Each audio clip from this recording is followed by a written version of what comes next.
अच्छा बच्चों, नेक्स्ट जो है वो है हमारे पास write a note on energy from tides, के टाइड से जो एनर्जी हासिल होती है उस पर नोट करें। तो एनर्जी फ्रॉम टाइड्स का सबसे पहला पॉइंट है, the gravitational force for the moon give rise to tides in seas. क्या आपको पता है जो समुंदरों में पानी का उतार चढ़ाव है, ठीक है, वो ग्रेविटेशनल फोर्स जो है वो कंट्रोल करता है मून। ठीक है, 14 का चांद जिस दिन होता है, ठीक है, या पूरा चांद जिस दिन निकला होता है उस दिन समुंदरों में तूफ़ान ज़्यादा आता है। क्यों? क्योंकि जो ग्रेविटेशनल पुल है ना वाटर की मून के साथ, वो ज़्यादा होती है। The tide rise the water level near the sea. ठीक है, जो टाइड होता है वाटर लेवल का, ठीक है, जो उसमें लहरें पैदा होती हैं वो सी के करीब वो ज़्यादा होती हैं। शॉर्टर ट्वाइस अ डे, दिन के वक्त कम होती हैं। And fall of the water can be utilize to turn on turbine, और जो उससे लहरें पैदा होती हैं, ठीक है, वो टर्बाइन वगैरह से जो है वो इलेक्ट्रिसिटी जनरेटर वगैरह जो है वो चलाए जाते हैं, जिससे इलेक्ट्रिसिटी की जनरेशन वगैरह प्रोड्यूस होती है। The water at high tide can be trapped at a suitable location.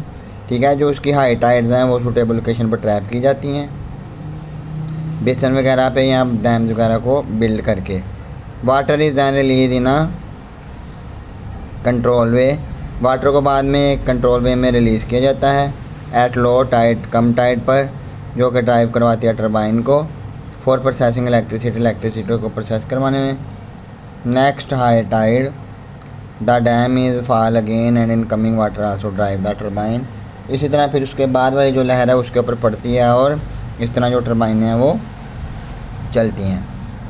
Next बच्चों, write a note on energy from wave in sea. ठीक है, समुद्रों में लहरों की वजह से जो एनर्जी प्रोड्यूस होती है उस पर एक नोट करें। तो energy from waves in C,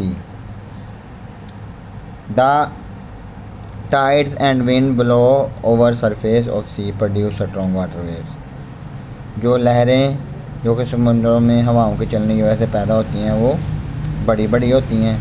there energy can be utilize to generate electricity, उनके एनर्जी को यूटिलाइज करवाया जाता है इलेक्ट्रिसिटी जनरेशन में।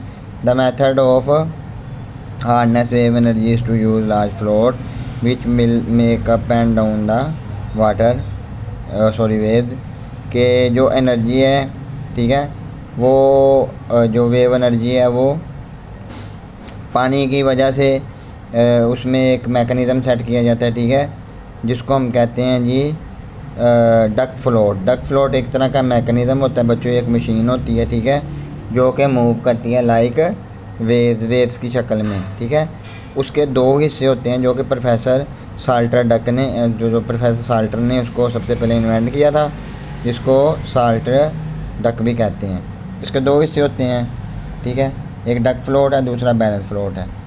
डक फ्लोट का क्या काम है, बैलेंस फ्लोट का क्या काम है? ठीक है, डक फ्लोट का ये काम है जो जिसने वाटर को एनर्जी जो है वाटर की वो मूव करवानी है बैलेंस फ्लोट की जानिब।